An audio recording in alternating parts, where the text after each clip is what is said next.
All right, here we go. It is January 19th, 2024, buzzing through January at an alarming rate with common sense coming at you week in, week out. We got Norm already laughing at the mic. So another episode coming your way. You can check us out and all the past episodes at commonsenseohioshow.com. Brought to you, you have by now no doubt heard, by Harper Plus Accounting. And if anybody knows anything about business, this is one of the most important times of a business, figuring out what you're going to do for this year coming forward, what you did last year, fixing the mistakes that you probably made because you did not have Harper Plus on your side, and preparing to pay the money, or at least not pay too much money for next year. Harper Plus Accounting, all your needs, transactional and otherwise, planning, consulting. All right, we got lots to talk about today. And as always, we're going to hit World War II in history today. We were talking about this off the air a little bit. So what's interesting, sometimes you get these World War II tidbits that don't date back to the 1941 through 45, but maybe like 1977. And what's interesting about what happened this day in 1977 is that Gerald Ford pardoned Tokyo Rose. Who was Tokyo Rose? Well, she was the radio personality, I guess we would say, who was a propagandist for Japanese radio. I think all of us at the table had to do a little bit of Wikipedia digging to learn a little bit about this to talk. But I knew about Tokyo Rose sort of just because, maybe movies or pop culture or something. But it turns out she left after Pearl Harbor, went back to Tokyo, started working for a radio station or broadcast, and then became the propagandist on behalf of some Japanese radio. It turns out now they're saying, at least Wikipedia is saying, for whatever that's worth, that there was more than just one Tokyo Rose. Rather, it was probably a conglomerate of women who were doing the same thing during the war. But she would sort of spout out the woes of Japanese victories to the Americans and talk about how we're losing the war. There was a survey done years later that basically said most of the people saw it for exactly what it was, a propagandist. 10% of those surveyed apparently said no, they were a little bit disturbed by it. Most of them, I think, actually enjoyed it. It became sort of entertainment, and didn't really care one way or another, tuned into her maybe on purpose. After the war, she tried to come back. We wouldn't let her. Eventually, we put her on trial for treason. She was convicted. There's a lot of backstory that I don't want to get into because I don't really know it. But apparently some witnesses were, let's say, influenced to lie against her. At least that's what came out later. She was nonetheless convicted of treason. And then in 1977, Gerald Ford pardoned her as if it never happened. And who would have thought, and I'm sure she is proud to know now, wherever she is in the heavenly worlds, that we're talking about her right here at Common Sense, Ohio. So, yeah. And Japan invaded Burma in other news on this date in 1942. And I'm really struggling, inside not to do one of those cheesy Japanese female impersonations. Yeah, don't do that. No, I'm not going to do it, but I'm holding myself back because I've got Disney Bugs Bunny stuff and Looney Tunes. Oh, and, I mean, all the wartime portrayals of the Japanese, as they called them then, Japs. Yep. Were extremely vicious, and I know those, and I'm struggling. So I'm not going to do it. Don't do it. Because in today's climate, that would be seen, it would be totally misunderstood. Well, I guess I didn't realize that the Allied troops actually gave her that name. Yeah. Yeah. That I guess assumed it was the reverse. So we called her that. Yeah, we called her Tokyo Rose. I didn't. Okay, interesting. The Tokyo Rose that we are talking about is Eva Toguri, Toguri. Yeah. So. Yeah. Huh. Konnichiwa. Yeah, there you go. Yeah. Wow. So lots going on. I mean, look, we should probably talk about James Bond because Spectre is meeting as we speak. And anybody who doesn't know what I'm talking about, it's the World Economic Forum. Dr. Evil. So nobody gets upset when you do a German imitation. Oh, no. So I'm going to jump right in. Austin Powers.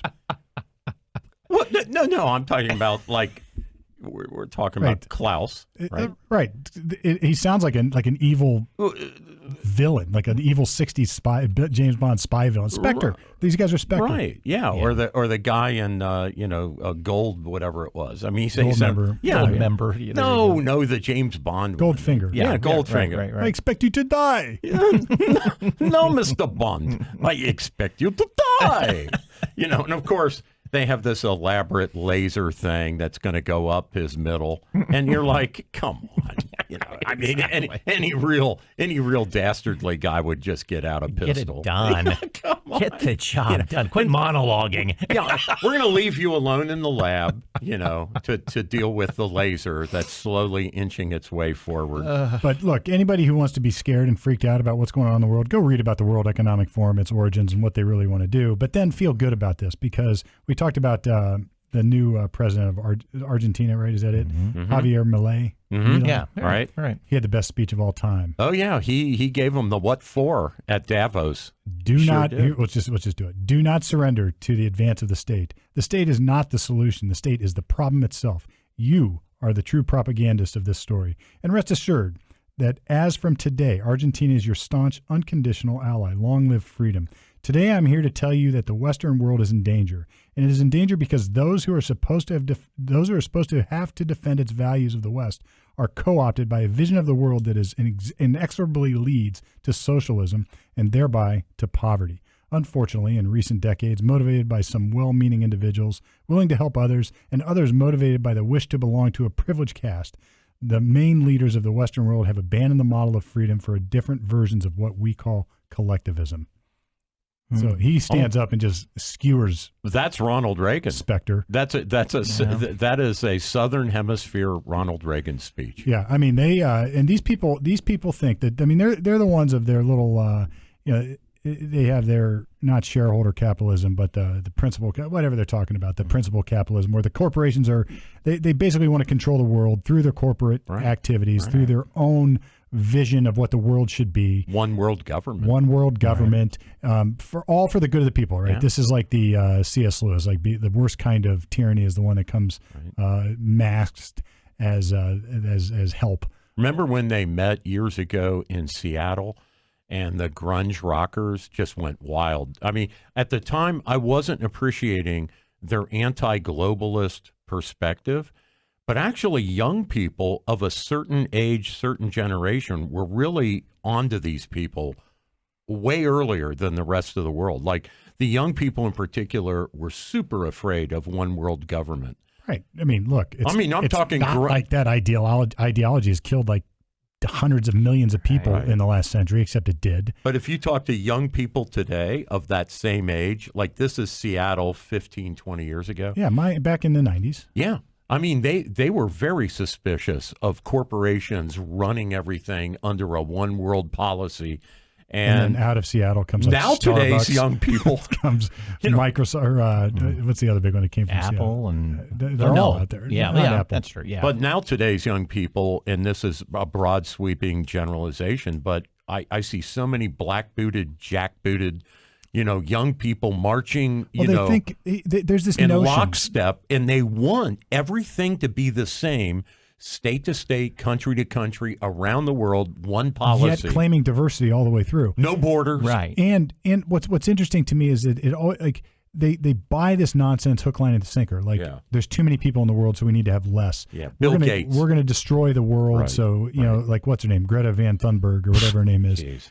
Like she's the kind of expert you want to listen to. Right. But they create these sort of existential How fears. How dare you? That a kid who's not even capable of like finding his classroom in college yet. They create these existential fears that these kids buy hook, line, and sinker. And so now they're willing to give over their freedom to Spectre to fix it for us. So we realize that, yes, if we don't do something, we're going to destroy the planet. We're all going to die and we have no future. So give me the power and I'll fix it for you. Totally agree. Did you catch, though, that I imitated a Swedish girl, but I can't do a Japanese girl. How dare you? It was actually pretty good, too. How dare you? How dare you? I came on my sailboat. I mean, she is a complete whack job. The wind blew me here. And her parents, really, Shame on them. it's abuse. what they've done to her. Right, they've turned into They've cranked her up, caricature of the left. And she went out there as really a minor. How dare you? How dare you? How dare you, rich people? And she's, like given the dais at the UN. You flew like, here on jets, and I came on my sailboat. Oh, well. And what can you say? I mean, I take cold showers in the spring out in the back. So the hero, in addition to "Don't Cry for Me, Argentina," is Madonna. Or are you talking about Eva Perón? Didn't she play Eva Perón? I think Madonna. Yeah. There was another one before that, but yeah. Oh, right. Yeah, there's been a lot of or Perón. not Eva, Evita. Yeah, right, Evita, right. Yeah, which was Mrs. Perón. Yeah, Evita Perón. Yeah, I had it right. Yeah, all right. yeah, exactly. Yeah, you're there. Her husband, I didn't have to think who about it. hired all the ex-Luftwaffe from Germany to come All right, over. all the Nazis went over there. Don't cry for me. So I think Klaus Barbie was caught. A bunch of them. Right. In Brazil, Argentina. I mean, they were all over the place. Yeah. Colombia, whatever. Hitler still lives there, too. If you watch the show, the History Channel shows, he's still there. Yeah, you want to see a really scary movie. See the boys in Brazil. Boys from Brazil. Oh, it's a great movie. Is that Robert Shaw's in that, I think? Well, Gregory Peck. Gregory Peck. I mean, super scary. And Marathon Man. There's a bunch of movies in that vein that are super freaky. Yep. But the other guy who really made a splash on, for our team, if so to speak, over in Davos was You're talking about the J.D. Dimon, the head of Chase Bank. He went on a big rant at the World Economic Forum and told his fellow panelists they need to get off the MAGA thing, that what MAGA stands for the average American is a balanced budget, no race-based anything. We're all equal. We're all judged on content of character, and low taxes. And he said, furthermore, so let's talk about this guy who keeps espousing MAGA. And he mentioned Trump. And he said Trump was right about NATO. The other countries are now paying their dues. And this is no right-wing guy either. This guy's no. J.D. Dimon's no. Yeah. And then he went down a long list. The economy was up, oil was down. I mean, unemployment was down. Things were humming along pretty good, low taxes. And, he put it out there and he said, so for you to demonize, for us here at the WEF to demonize MAGA as something Hitlerian or something, that's racist is crazy. And it was good to hear, refreshing to hear. Somebody telling the truth. Somebody say that, for God's sake. Somebody telling the truth. And somebody tell me a single on the other side. So now we have people responding on our Facebook page. This is great. So somebody give me a specific thing that Trump did in the propagation of white supremacy, or one thing he did. Right, they're going to pull a statement out of context. They're going to say some speech here or there. Actual policy. I'm talking about policy, and I'm talking about if you read everything in context. One thing he did to centralize power in D.C. or to create a Fourth Reich. We had a guy on our page accuse us of propagating a Fourth Reich. And I'm coming apart here over that. So I'm like, dude, I did not. Dude, Fourth Reich. Do you know what you're talking about? Nazi Germany, with their policies. Davos is the Fourth Reich. That's what's so crazy to me. So, that's right. So fascism is where the government controls the private industry and the business. Right. And that's exactly what these people are doing it. Except they're doing. I mean, this is it. Well, Biden is suppressing speech. He sends out members of the government to meet with big tech and ask them to suppress their speech on their platforms. Mm-hmm. That is government action. Yes. And that's what judge in Louisiana said, the federal judge. He said this was government action to suppress the First Amendment. Well, this flat out. What Dimon was saying. That's Biden. Sort of dovetails with something that Jordan Peterson, I think it was on Bill Maher's show a couple years back, a long time back. Oh, they had great debates. And he made a comment, and he's just like, all right, one thing, guys, about Trump. What do you do about like the 50% of the population that supports him? Right. And, Peterson wasn't necessarily defending the 50% that supports Trump, nor is he impugning him. All he was saying is like, look, people, this is half your country. Right. And you're talking down to them as if they're idiots, morons, fascists. Like now they're calling us they're like this guy on Facebook calling me a fascist. Are you kidding me? He doesn't know the first thing about me in the first place. Right. But, I'm not. And so if you supported Trump for whatever reason, even if you just like, all right, both these choices aren't the greatest, I'm going to take the one that I think is going to do the less damage. Right. I mean, you're now I'm a fascist only because of that choice. It's so insane to me, and it is so it's totally Stalinistic. If we were fascists, we would have deleted that guy's comment on our Facebook page. Right. Sure. It's still there. I think it's great. It's still there. If we were fascists, we wouldn't be doing this show as we are doing it. That's right. Yeah. We wouldn't be asking for input. We'd be Exactly. telling you how it We is. would dictate, this is what it's got to be. Well, besides that, we're Yeah. putting our nuggies on the line. When you state your opinion and you're pro-speech and you're pro-democracy now, like you're targeted. Well, look, I have done nothing my entire career but fight the power of the government on behalf of the little man. Right. I have done it my entire career. Me too. People get in trouble, whether they're guilty, whether they're innocent. I go into court and I make sure that they're treated fairly. Right. And, there could be nothing more anti-fascist than that.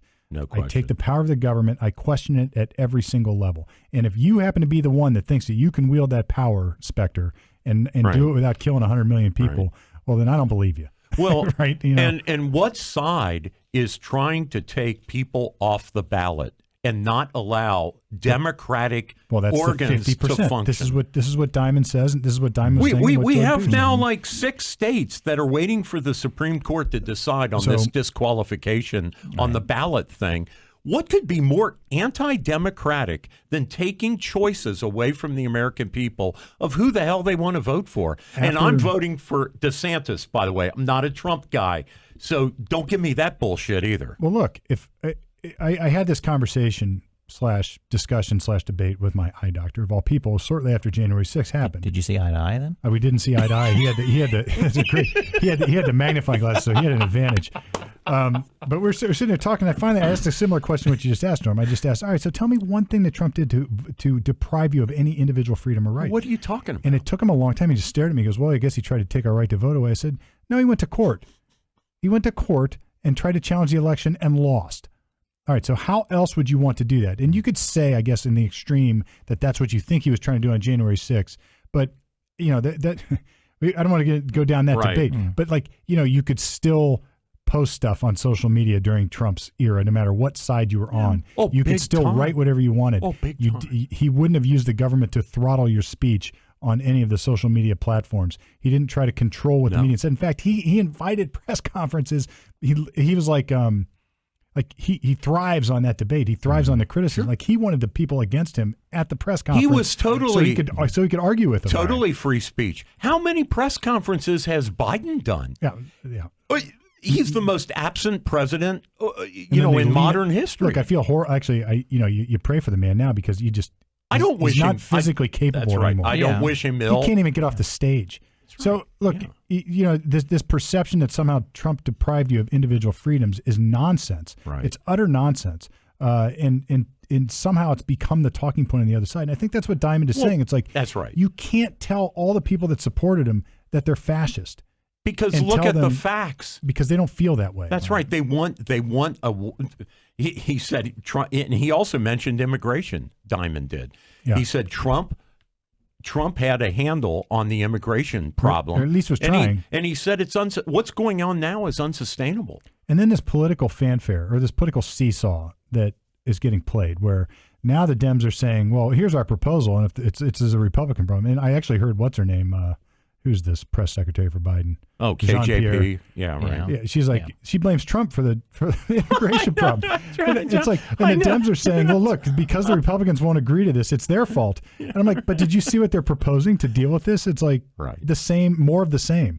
Right. Let people in and then make it easier for them not to show up for their hearings. It's like it's so absurd. Right. Yeah, and it's like quit passing the buck. I mean, I remember 3 years in, Trump was throwing some. I don't remember the specifics, but he threw it back at it was the previous administration one. You've had 3 years. You got 3 years. Stop passing. Every president does it. God, stop passing the damn buck. Even if that's the case, it's now your problem to fix. Right. And you got to fix it. So look, for Biden to say that he's not responsible for the border is lunacy. He actually ran on that platform. Yeah. They were amassing at the borders, waiting on the election so they could cross. It's just such Orwellian nonsense. There was so much more that Trump wanted to do on the border, but he did not have any cooperation from Republicans or Democrats on his proposals. And look, to those who would call me and you or any of us, they did not finance the wall, for example, just a few miles of it. I'm not a big fan of how much money Trump spent. He did a lot of things that I wasn't. I think his handling of COVID was insane to me. Right. I didn't. So it's not Gave like a medal I'm all to in. Fauci. I just try to call it like I see it. Yeah, right. And so this is I don't know where you got going up next, Norm, but like we've talked about. Well, let's go back to Peterson, if you don't mind. You brought up Jordan. Okay, yeah, he had his case was finally. Yeah, why don't you go ahead, Steve? You probably know that. I don't know all the details, but whatever high court in Canada that was reviewing his suspension from the practice of psychology has affirmed it. So basically, what Jordan Peterson, the Canadian authorities accused or his licensing bureau. So here we would have like the medical board, professional or the pharmaceutical board, or the psychological board. They ordered him to a re-education camp. He had to go be re-educated about sensitivity or whatever else. And it was because not of what he did in his professional practice, but what he said in his podcast and in the media. Yeah. And so basically they said, we don't agree with what you're saying, so now you've got to go be re-educated or we're taking your license. Right. And Peterson, of course, said no. No. Right. No. Yeah. You can order it and I won't do it. You can take everything and I'll give it. I think his quote was something like, there is nothing that I care enough about not to lose it anything for this battle. That's right. Didn't the Nazis do that? Yeah. I did. Look, I don't know. I'm trying to. Did they? I thought there was some kind of like reprogram. Oh, if sure. If you were part of the stream, but you kind of left, going, okay, come back in here. We're going to retool your brain a little bit. Stalin did it. The Nazis. They just called them education camps. Right. I just looked at this. Somebody just go read the Gulag Archipelago. Exactly. I just read this stat. The Nazis, over the course of their 12-year run, had 44,000. Just let that number sink in. 44,000 re-education facilities. 44,000. But look, this is ubiquitous in corporate America now. You have to go to sensitivity training. You have to go to these classes. You have to talk about, like, particularly after the BLM stuff came out a few years ago. It's like the guys were getting sent off to these education programs to be reprogrammed on how you look at things. I mean, this is scary, scary stuff. So Buchenwald, for example, started out as a re-education camp where you sent Germans who were not patriotic enough to suit the Nazis, who weren't nationalistic enough. Right. And they would go dig trenches and, take this pile of rocks and put it over there and then bring them back and, busy work like that. And they would reintroduce them into society after their education, in 3 or 6 months or a year. But of course, what did it eventually turn into? A death camp. Yeah, concentration camp. Because that's where it goes. Yeah. That's the progression. But anyway, Jordan Peterson's case, he appealed up to their highest court and they upheld his suspension. And, So, Steve, you want a laugher? I think I know the specific broadcast content that got him in trouble, and it was with women, okay? And what it was about how society is getting away from the idea of what is attractive to men and trying to insert this idea, just like Mr. Wexner's company did in his show recently, where you take oversized women and you try to say that's a healthy body style. You're lying. And you're lying. And so what Peterson was saying wasn't that he disliked these women or that they weren't valuable people. He was simply saying they are being trotted out there, fat, dumpy, out of shape, and being told that that's acceptable. It's not for their health. It's very unacceptable. And look, that's heart attack stuff. That's diabetes. And that's all he was trying to say. And instead, they turned that into fat shaming. Yeah. And that his license ought to be pulled because he's not sensitive. I think you're right. I think that's what they quoted. But it was clearly it was the tip of the iceberg. Like they'd been after him for forever. Right. But that was a pretext. That was a pretext for it. Yes, but, it's the weight thing is interesting because if you go back and look at, say, Renaissance-type paintings, the women are always heavier, particularly the royalty women are always heavier. And it was a sign of opulence. It was a sign of opulence and wealth. And Paul Rubens' paintings, a classic example, where they're very fleshy. Yep. And, that went, even if you look back to Marilyn Monroe, she was quite voluptuous or, buxom would be the word, I suppose. But, a little bit heavier. Jane Mansfield. Jane Mansfield. Right. Like the ideal certainly changes. And I'm talking this through from all viewpoints. Yeah. Because, what becomes attractive changes. And right now there's this thing towards the dad bods. The guys are, not me, of course, but, the dad bods. I'm not in shape like I used to be, and you're a dad, so you have time and you're working and whatever. So, like, it's sort of the same thing, and that is sort of catching on. And I guess it's not impossible that what becomes attractive in a society can change and is fungible. But what you're saying is Jordan Peterson wasn't saying that. He was saying you're lying to these people and telling them it's okay and healthy when we know that it's not. Right. And I think it's equally unhealthy to go over the top and be these fitness craze. The other direction. Absolutely. There's 0% body fat and everything else. I mean, that's not a healthy way to live. No, anorexia is not attractive. But don't piss down my neck and tell me it's raining, as Josie Wales would say. Right. Well, it's a shame, It's a shame, and they don't. They do have a Bill of Rights in Canada, but it's not enforced. And they passed it something like 35 years ago. It was a big deal. And it was the first President Trudeau under his administration where they passed the Canadian Bill of Rights, ensuring the right to free speech.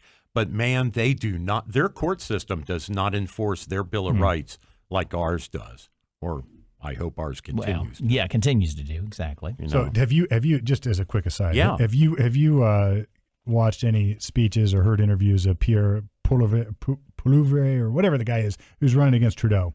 No, I haven't. Party. Go check him out. He's awesome. Wow. Yeah, I mean, he's a classic libertarian, and he calls it like he sees it. So it's like there's one reason an apple orchard eating apples, and the whoever's interviewing him is like, so how do you explain the fact that so many fascist or right-wing extremists are following you? And he's like, who exactly is that? And he keeps chomping on his apple. Well, but just everybody knows. No. You said it. Who are you talking about? And what right wing tendencies are you talking about? Like, he just stops them at every second, and calls them out. And his speeches on their floor of their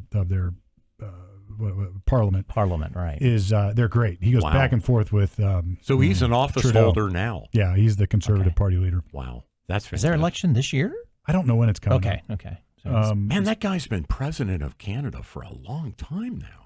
Yeah, seems like it. I don't know how it works or what the system is. Yeah. But anyway, it's worth watching because he's sort of like the Argentina guy. He's just calling it like he sees it. The point is, there's a little bit of a backlash going on against Spectre and their evil world takeover efforts, and not the least of which is, I think, shifting gears. I know you probably got some Ohio news. Oh yeah, I think the New England fisherman case is the most significant U.S. Supreme Court case that we are going to see. It's fantastic in our time. Yeah, mm-hmm. I mean, if it gets decided the right way, it'll be fantastic. Yeah. So you would say, what do a bunch of fishermen have to do with the most significant case?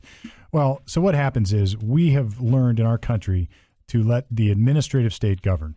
And anybody who's listened to me in this show and any other show or any other talk or dinner or whatever, I believe that this is the downfall of freedom in our country. And this is the biggest threat to democracy, is the rise of the administrative state. And when Trump said, I'm going to go drain the swamp, I don't think he had any idea of what he was really grappling with here, how much power the administrative state has. And one of the regulatory bodies, I forget which one it is, the purveyor of safe fishing, we'll call it, some administrative fish management, something like that.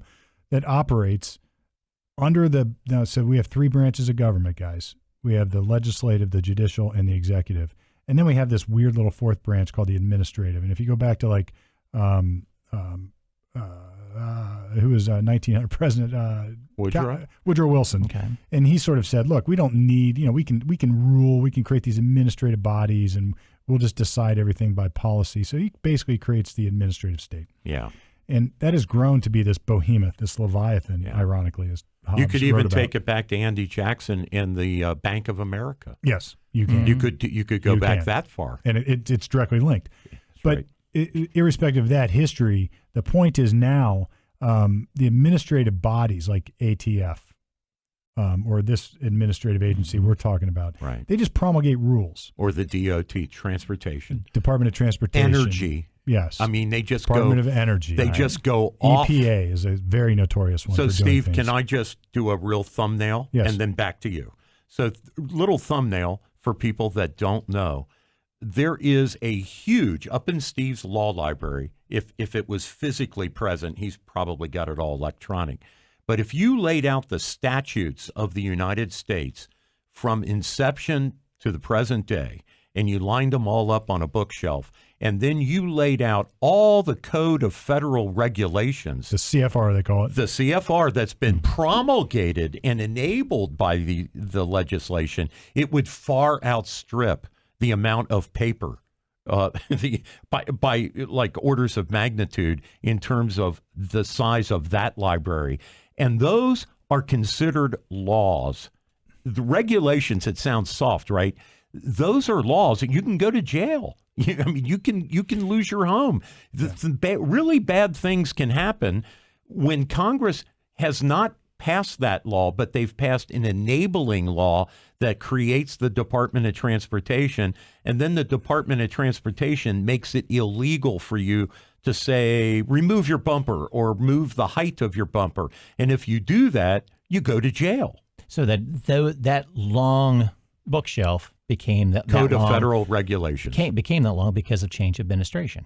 Because Every 4 or 8 years. No, it became Not necessarily. No, not Because of different necessarily. administration walking in It's and kind of sometimes changing the but way they not- look not- at things. So no. Here's what happens: the administrative agencies themselves have rulemaking power. They get to make their own. So rules. it's not really affected by who's in the White House. It is because Okay. the White House, the administrative state of government, that branch of government sits under the executive branch. Right. That's right. So the executive influences it directly. So here's how this plays out. And it may be that the executive branch or the president would say, hey, you guys go pass a rule like forgiving student loans and sign some executive order and say, go do it. $1/2 trillion by Yep. executive action Biden tried to do, and the Yes. Supreme Court shut him down. And so it may be directly influenced that way, but a lot of times what happens is the rule's already in place. And this happens a lot in the world of gun regulation, and maybe even in some tax regulation stuff.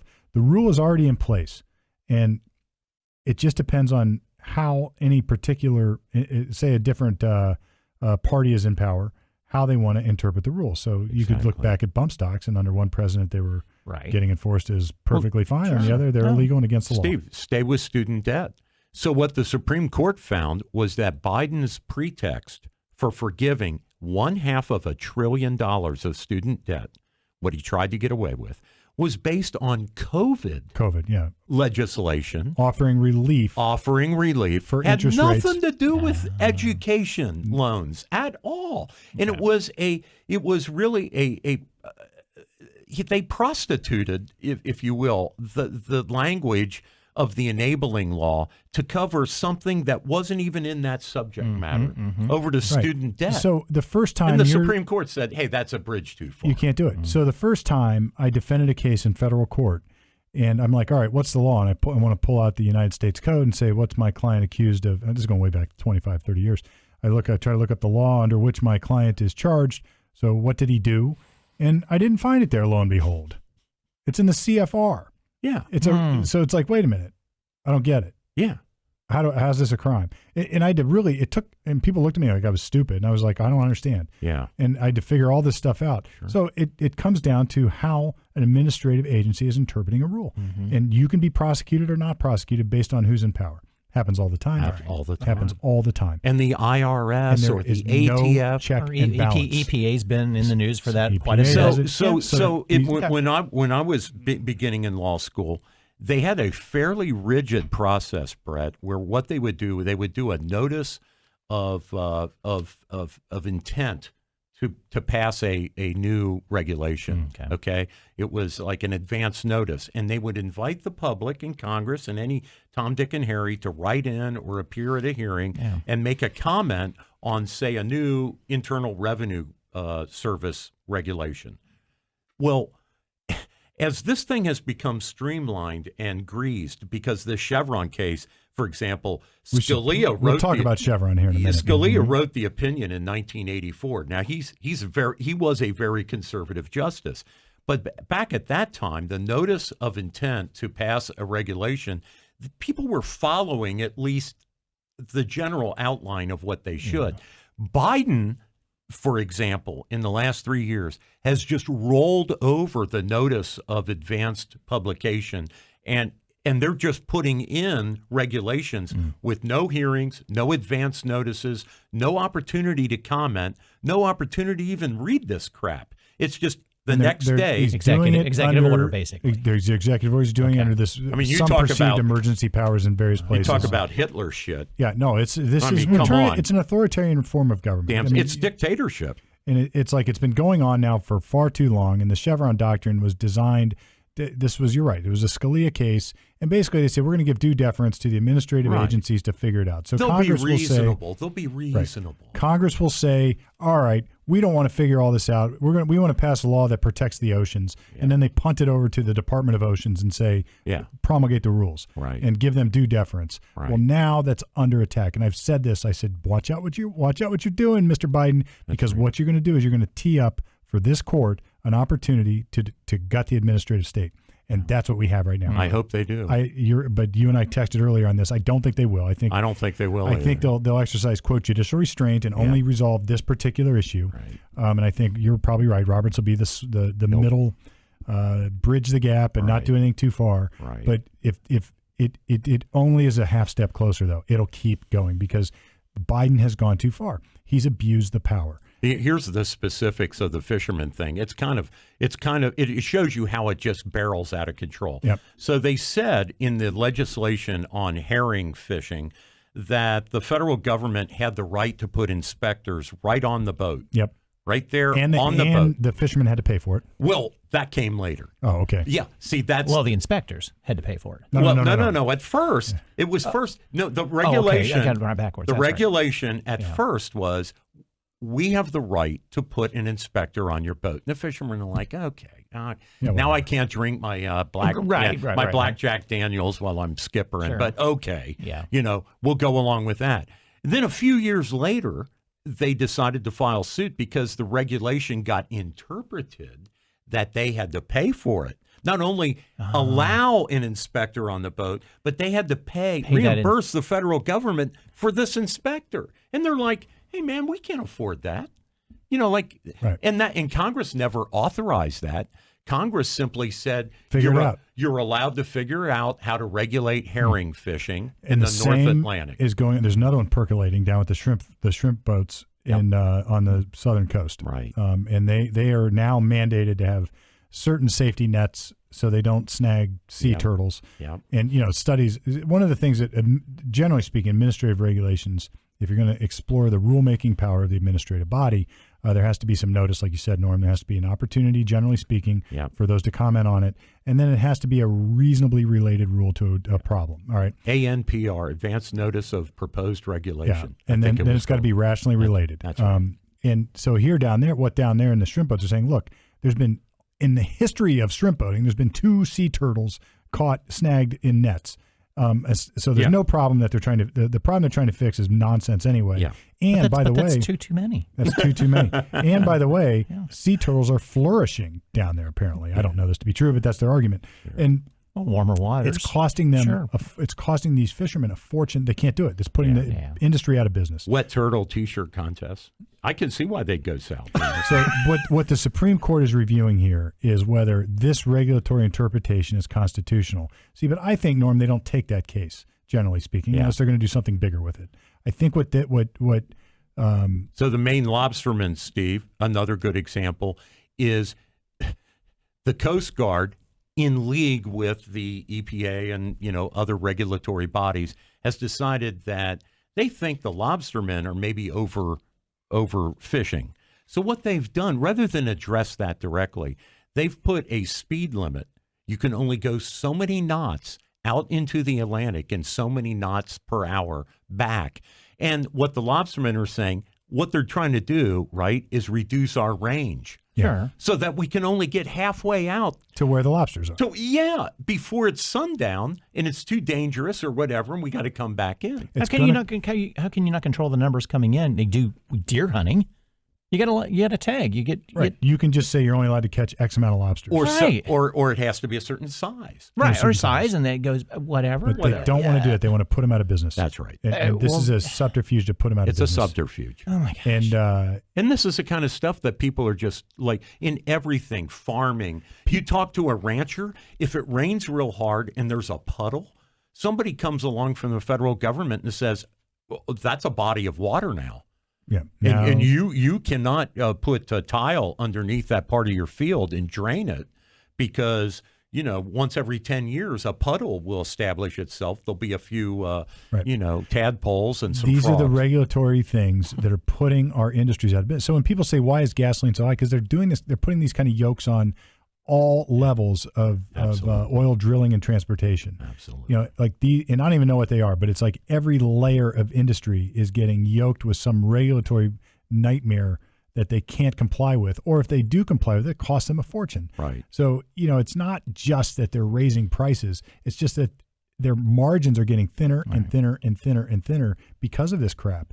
And, and like when the shrimp boats, they're saying, we're going out of business. So look, your shrimp, guess what's going to happen when you go to Red Lobster? Yeah.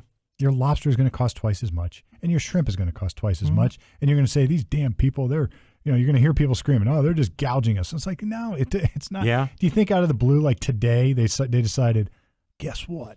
We're going to rip off the American public and start charging triple for lobsters and shrimp.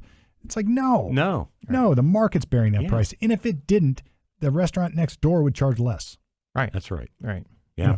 Well, there's a lot more to come. I mean, the whole green energy thing, Congress hasn't passed a single law to enact any of these policies on electric vehicles, on the pipelines, on any on well, get back solar, to the bigger picture that we're talking about is windmills. What you just brought up is that we have three branches of government. Yes. The executive branch, the judicial branch, and the legislative branch. It seems to me, Norm, now this is your bailiwick, not mine, but it seems to me that all our Congress does anymore is bicker about stuff, call hearings to grandstand, and then argue about one big omnibus bill on how much money we're going to spend and how much we're going to raise the debt, and then punt everything else off to these administrative bodies while they go home to their warm fires at Christmas time and hang out with their spouses who are employed by China. And that's why people call it the uni party. Yeah. And that, because really in this, so I've been a lifelong Republican. My dad was a Republican, and his father was a Democrat union steward. So, we've been on both sides. But my point is that something fundamentally has gone wrong with the Republican Party. And that is partially why Trump is so popular, is because he's trying to bring common sense back in to a party that's totally lost its way. The Republican Party today, and I got a great example here in Ohio that we can go into. We brought up some last week on the housing stuff. But the Republican Party now is just a party that argues with the Democrats about how much to raise the taxes and how much to fund some silly program or some designer thing that virtue signals about how much they care about some isolated problem instead of letting the market work, right? And a good example here in Ohio is this thing that representative, he's the House Majority Leader for the state of Ohio. His name's Bill Seitz. I like Bill Seitz. He's from Cincinnati. I know him. He's been in the House for like 24 years or something. He's been in Columbus a long time representing people from District 30. He proposed just last week to pay Ohio students from kindergarten to 9th grade, to pay them to go to school. Saw that. Yeah. In addition to giving them, I know, Steve. Yeah, I know. In addition to giving them books, providing them a teacher. To pay them? Those cash. Those that are inherently always not there. They want them to pay to come to school. So then you got to pay them all. If you just pay the and then you got to pay the people that don't show up a little bit more, and then you got to pay the rest the same. So can you imagine you're a 9th grader? This is a Republican bill, guys. And sitting here one out of two out of your class of 33, 2 out of your class of 33 are getting paid to be there. So you got paid to be there. You got to pay them all. And you're saying, well, wait a minute, Johnny and April, they're getting paid $500 this year to be here. Where's my cash? I want to be here too. Right. I don't want to be here either. I'm here every day because I go to school because my parents tell me that I have to respect them and their choices. Let's reward bad behavior. Exactly. It's out of control. Like pay the people that go. So, Steve, like you always say, there's usually a law that already exists. There are truancy laws. Right, just enforce them. Yes. Duh. And if you can't, figure out a mechanism where you can. Yes. You know, this is... Yeah. Here are the specifics. Districts could apply for the program, naming up to 2 school buildings with chronic absentee rates that put them in the top quartile. Excuse me. The state would pick at least 1 urban and 1 rural district to participate. Half of the kindergartners and half of the 9th graders, so it's really only 2 grades, but half of kindergartens, half of the 9th graders would be in a control group, which would not get payments, while the other half would receive the cash incentive. So let's do a little litmus test, play one group against another. How's that going to go? Yeah, exactly. Right. Districts would test 3 options for students that hit 90% attendance or higher, $25 payments for every 2 weeks, and $150 payment at the end of the quarter, and $500 at the end of the school year. I can't remember. Where did they pull this crap out of their Who thinks that this is even remotely a good idea? I know. It's remember the crack commercial? pipe stuff. I forget the commercial, but it was like they would take a kid and they would like do something unfair to him, and then he's next to somebody else who gets all like the cookie. It's like, and they're looking like, wait a minute, where's mine? This is stupid. Well, and they're also calling for high school graduation bonuses. Graduates could earn $250 upon graduation, plus $250 for a grade point above a B or better. Graduates with a GPA of 3.5 would receive $750. You know what you get for graduating high school right now? A degree. A degree. Right. That's your bonus. And if your parents, my God, if you're not raised in a household that values education, I don't know how you fix that, but it's not by paying certain kids and the other kids. It's like, what would happen in the cafeteria if every student gets, I don't know what, an apple, but the really bad kids who are truant, they get like Fritos, or they get Doritos or some kind of junk food that everybody else would like. But, you're giving me a bruised apple. It's like, can you imagine? There'll be total chaos. If I were paid to go to school and just be there, I mean, think of the debacle that causes in a classroom. Yeah. Right. You're just going to check out. You're going to check out, or worse, create disruptions enough that everybody else gets screwed. Because you know what kids are getting paid. You know what kids are getting brag paid. about it. Of course. Exactly. They'll brag about it. My daddy got a whole 500. Yeah, here are the stats. 24% of white children were chronically absent during the 2021-22 academic year, but that number doubled for black children. Okay. Urban school districts have so the it's high. race related. It is race related. So even talking about this is racist. Yeah, I know, and that's what my mind was going to before you brought this up. But it's like, if we wanted to look at stats, here's what the state says: urban school districts have the highest rate of chronic absenteeism. Okay, so why is that? You would have to say why is that, and then we attack the problem there? Let's just throw money at it. It'll look good if we throw. It'll money look at good. it. We'll all feel good at the end of the day. We Mr. Seitz and voting me Ikinson, we did something good because we crossed the aisle because I'm a Republican and Danny, you're a Democrat. We did something good today. As Thomas Sowell says, these kind of programs are never gauged based on the outcome, only the intent. Yeah, that's right. So our intent is to fix this problem, so we're good. Pat, And again, it's a pilot program, so let's add one more thing that the school districts have to do. And the taxpayers have to fund. And it has nothing to do with education, educating the kids. Exactly. It has nothing to do with it. That's right. Nothing. There used to be truancy officers that would go out and find kids during the school day. Remember our gang?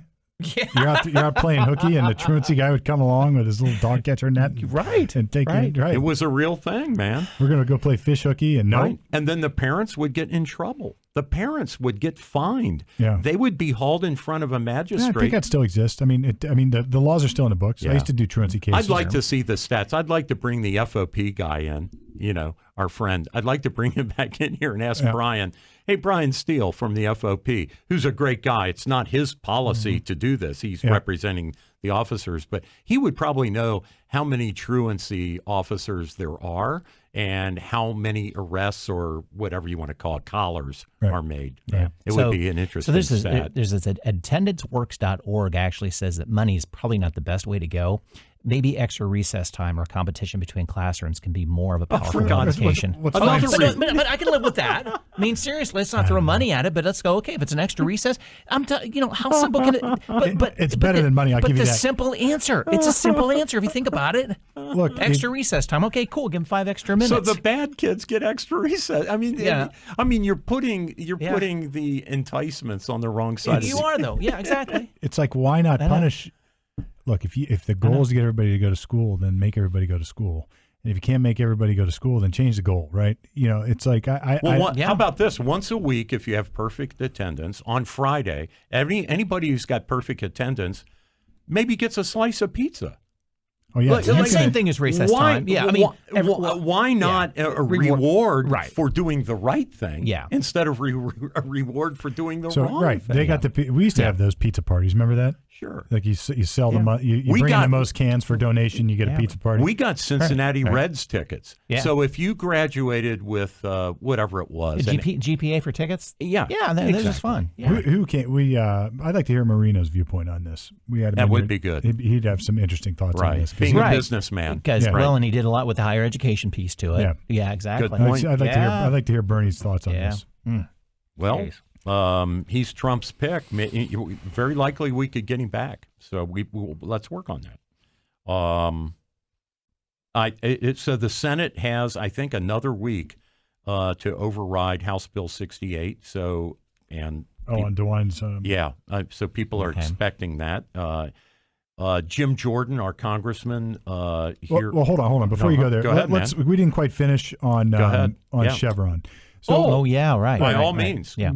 So what's at stake here, just to wrap that up and tie it up in a bow, what's at stake here is whether the U.S. Supreme Court is going to get rid of the Chevron deference doctrine, where state or administrative agencies, rather, have deference and they can it'll limit their rulemaking interpretive power and maybe even the rulemaking power, and basically give teeth back to the Administrative Procedure Act, where there's got to be notice, opportunity to be heard, and there's going to have to be a rational relation to the rules, and the deference will go away. And that's going to basically, that's the first step in starting to gut the administrative deep state form giant. So that's why I think this is one of the most important decisions of our time. Oh, it's gigantic. I mean, far greater, more importance to me than the Roe v. Wade and all the other crap that happened. This one is it. I mean, this is cutting to the heart of how our government works. Are we going to have a three branches of government like it's intended to be? Right. Is our Congress going to do what it's supposed to do? Is our executive power going to be limited the way it's supposed to be?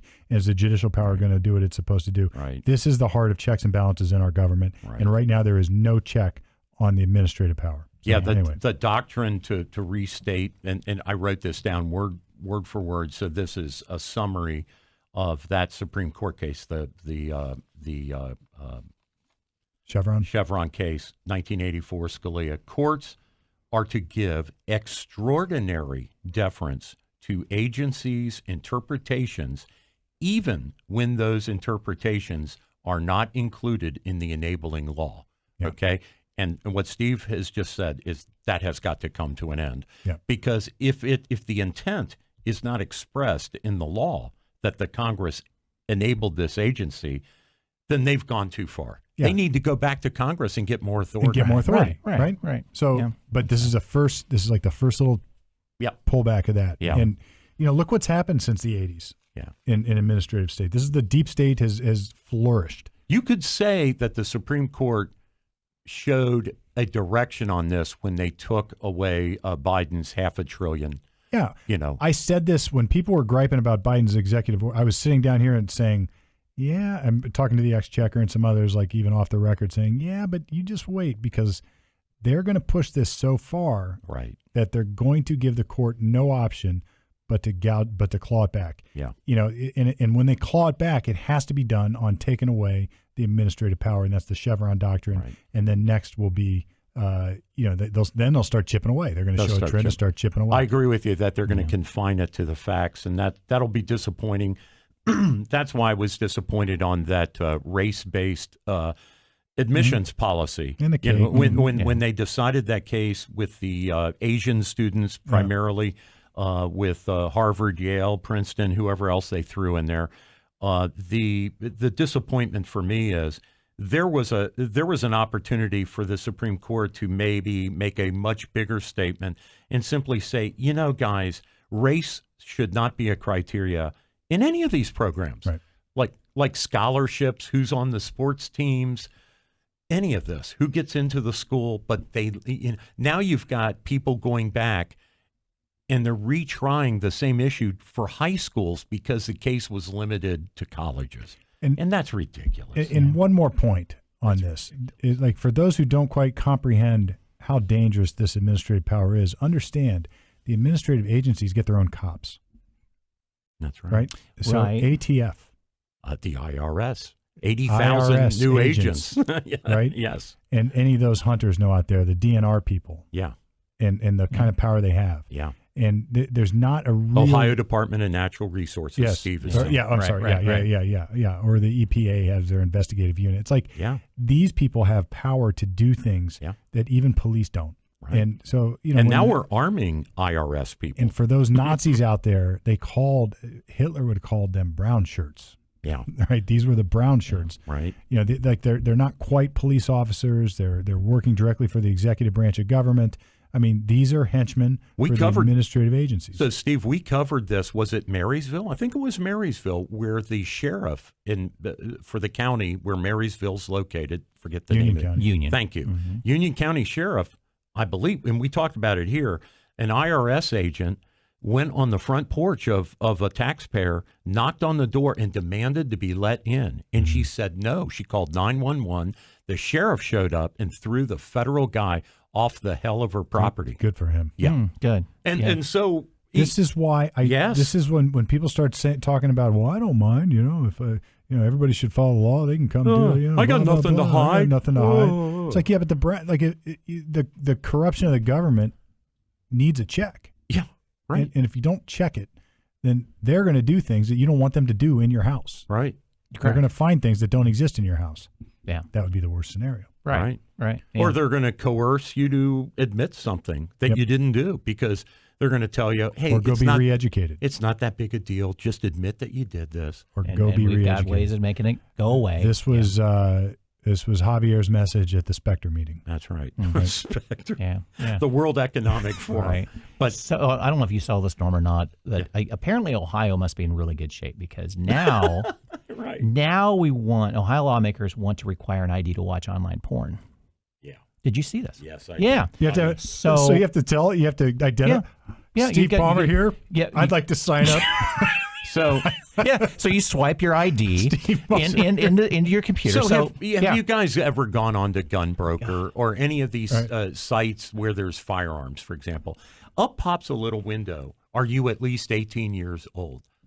Yeah. So I've clicked that both ways, and it doesn't seem to change what happens. It doesn't seem to change, exactly. So that's what they're talking. Exactly. They're talking about they're talking about showing an ID for porn. So like imagine that couldn't be used against you in any nefarious way, right? So it's an effort to crack down on kids and teens accessing. Now we know what Norm likes to look at. Yeah, to crack down on kids and teens accessing porn. A bipartisan group and lawmakers and the lovely Lieutenant Governor John Husted proposed legislation. It doesn't even have a number yet, but it's new. It requires every porn watcher to provide an 18-plus verification. Oh, come on. Stephanie Coonsey, so Republican from Dublin, Bill DeMora, Democrat from Columbus, right here, Central Ohio focus. It's so new that, like I said, it doesn't have a number. Unbelievable. Yeah, so, as Husted said, this is applying the same rules for the digital world that we already have in the physical world. It's illegal in the physical world to market and sell adult products to kids and teenagers. I'd like to tell John, so where do the parents come in? Okay, so let the parents take care of this. Dude, apparently the Ohio General Assembly has never heard of a VPN.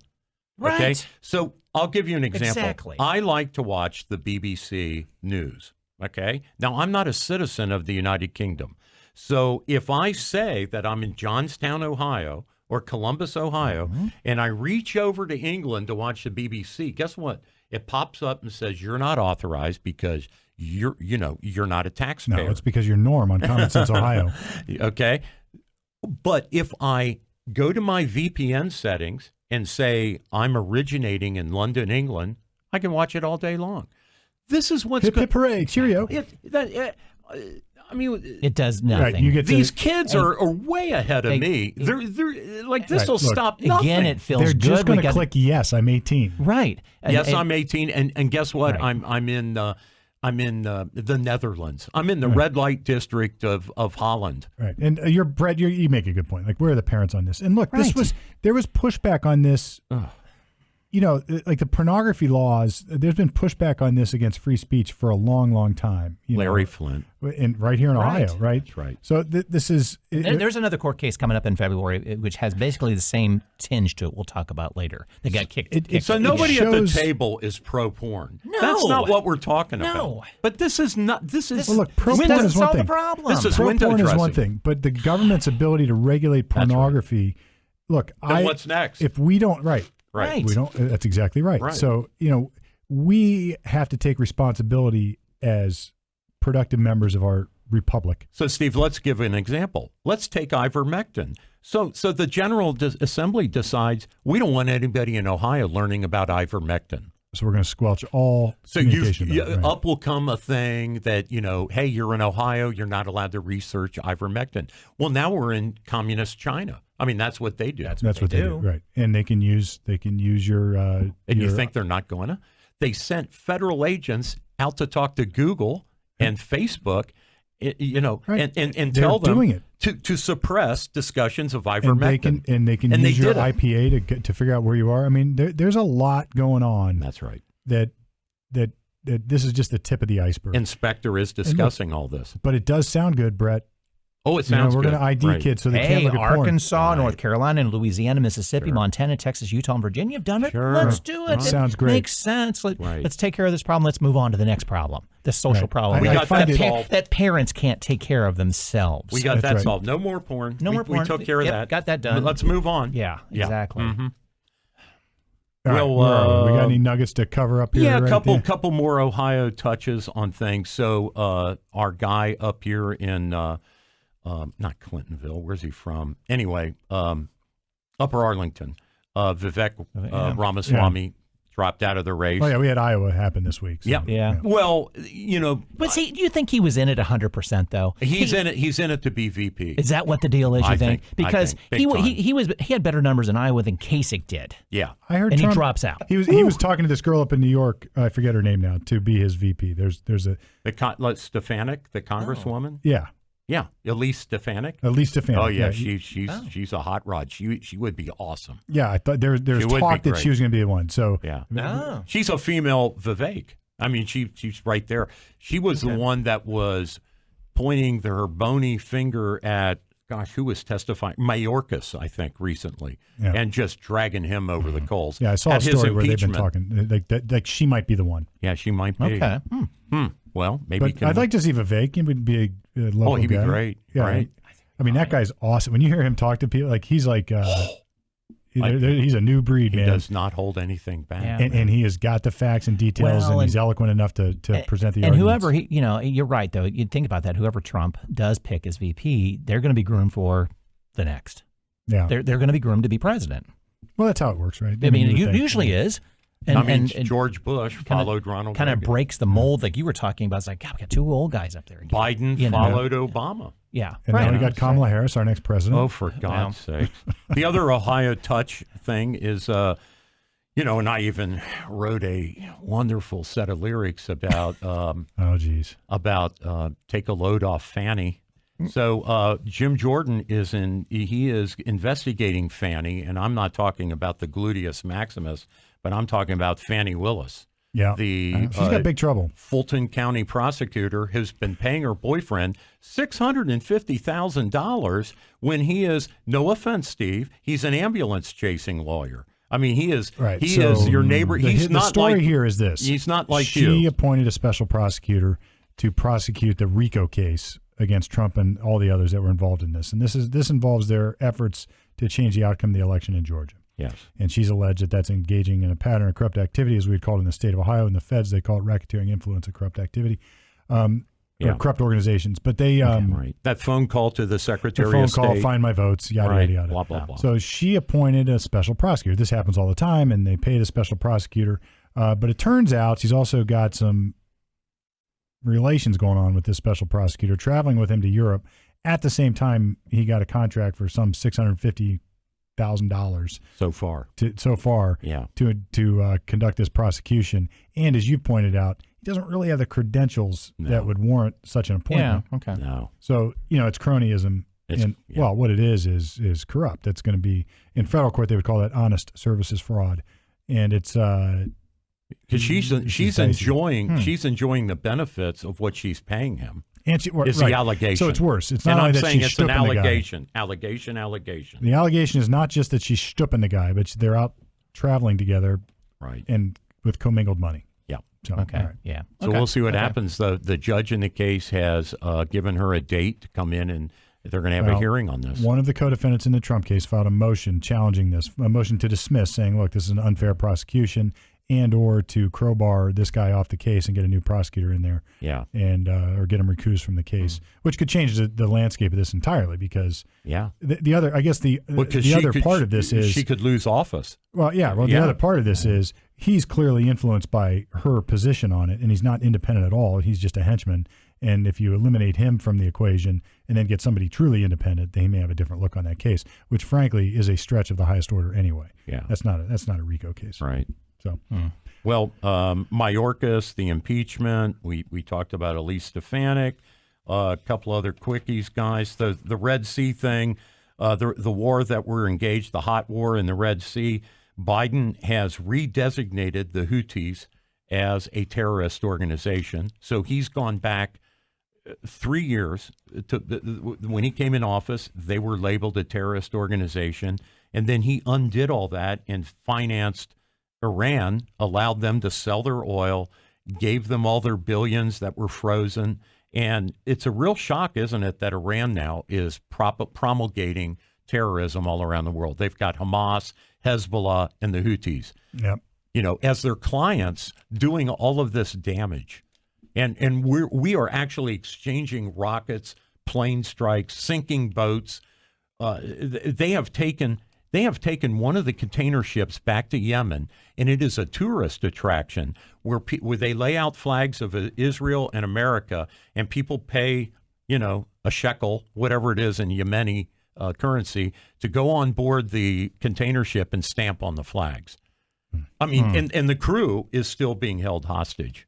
Yeah. So like some really bad stuff, and it shows mismanagement at the White House. Yeah, well, I mean, this is consistent with everything else we've talked about. Like you pointed out a couple weeks ago, Norm, like we're in a hot war. I mean, there's wars breaking out all over the world, and like it's only getting worse and more dangerous. So anyway, the one tonic for all this nonsense is common sense, not nonsense, common sense. And you can get that right here in Ohio at Channel 511 here in Studio C. We bring it to you every single week. This week we almost couldn't do it, but we rearranged the schedule and got here, still getting it to you in a timely fashion. If you wonder what we've done in the past, it's pretty simple. You go to commonsenseohioshow.com where you can catch the backlog of all our episodes. You can also check us out now on YouTube. We got Facebook stuff going on. We got reels going on. I didn't even know what a reel was until we started this show. So now we got little video shorts of us pontificating our wisdom and common sense at you, inviting replies, frankly, because as you pointed out today, Brett, this is what we're trying to do a little differently.